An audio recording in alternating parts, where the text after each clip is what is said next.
तुम लोग खाना खाएगा चलो खाना खाने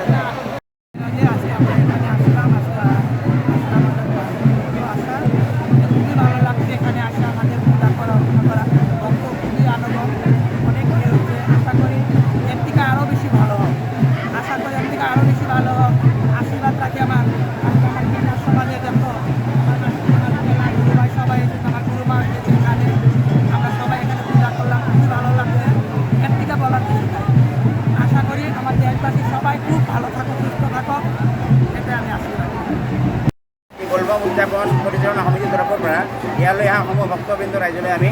আন্তৰিক প্ৰীতি আৰু শুভেচ্ছা জ্ঞাপন কৰিছোঁ আৰু ইয়াতে লক্ষাধিক ভক্তৰ সমাগম আজি পুৱতে নিশালৈকে হৈ থাকিব বুলি আমি আশা ৰাখিছোঁ আৰু আমি আৰক্ষী প্ৰশাসন আমাৰ এছডিআৰএফ বাহিনী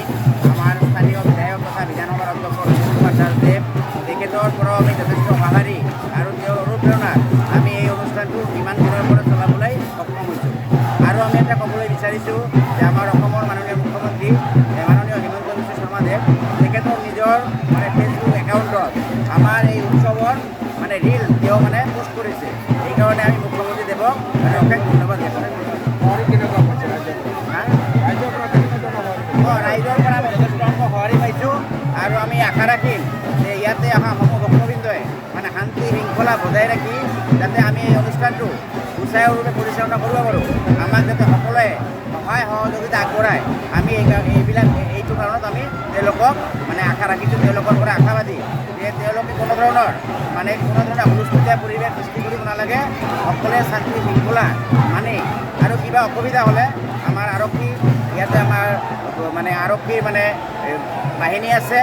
আমাৰ কাৰ্যালয় আছে কিবা অসুবিধা হ'লে আমাক অৱগত কৰিবলৈ আমি অনুৰোধ হয় প্ৰত্যেকটো ৰবিবাৰত লক্ষাধিক ভক্তৰ সমাগম ইয়াতে হৈ আছে বিগত 17 বছৰৰ পৰা আৰু আমাৰ সংবাদকৰ্মীসকলেও যে ইমান ৰাতিলৈকে যিহেতু সংবাদ পৰিৱেশন কৰি আছে সেইকাৰণে আমি তেওঁলোকক ধন্যবাদ দিওঁ যিকোনো খবৰৰ বাবে যোগাযোগ কৰক